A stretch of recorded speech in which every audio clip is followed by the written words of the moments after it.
Hi, Paul Bryan back with Dan Briggs here at Elmhurst Toyota, and we are about to talk about something that a lot of people have questions about when their car goes dead. And there is an actual proper procedure to jump starting the car. So let's go into that.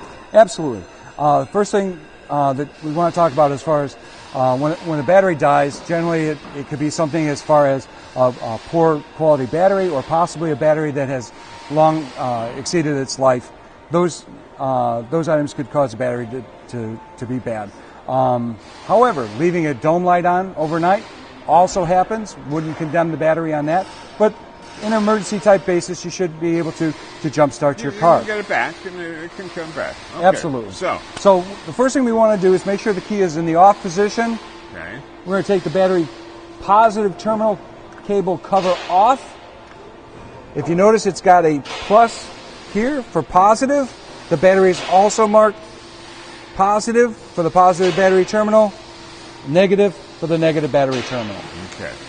You want to make sure that you're using either the proper jumper cables or a jumper box to jump start the car. And which car do you hook up first? Which end do you hook up first? Because there's constant talk about this. You want to hook up the dead car first. Exactly.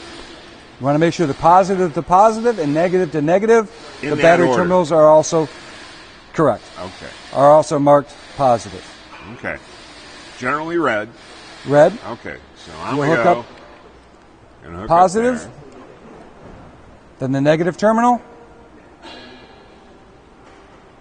Okay. to the gonna go negative there. terminal of the battery. Now, some people I've seen, and I personally, I will hook up the negative to someplace away from the battery as You well. can. You can hook it up to a good ground. You can use here for your ground. Or if there's a bracket on the engine, that also would be a good ground. If you're not sure exactly what you're hooking to, the best bet is to keep Always it safe simple. there. Yeah. Keep it to the battery itself. Okay.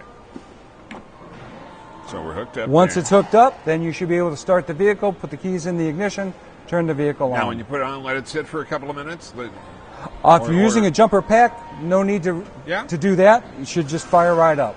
Okay. If you're jump starting the car from another vehicle, you probably want to give it a couple minutes just to have it charged, get that static charge up a little bit on the battery. If you are charging from another vehicle, should you, for lack of a better term, the donor car, sit there and give it a little more RPM? It's going to make more juice. It's going to be fed to the recipient car.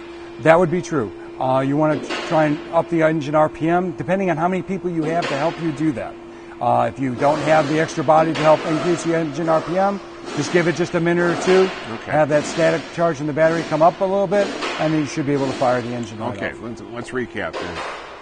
Positive first, then negative on the car that needs to be jumped.